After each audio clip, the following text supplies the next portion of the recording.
Huwag ka mag-alala, Tore, kasi matagal ko na talaga gusto makabugbog ng unggoy. Kung gusto mo lang talaga ng suntukan, bakit kailangan mo pa ng charity? Why do you need kailangan mo pang gamitin yung nangyayari ngayon na baha dyan sa Metro Manila?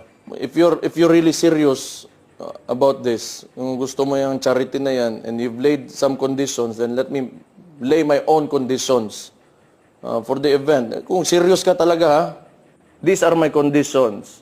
Pakiusapan mo yung amo mo na presidente and let it come out of his mouth that all elected officials should undergo a hair follicle drug test.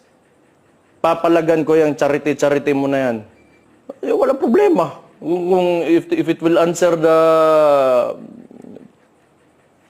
issues nitong bansa natin, I can do that.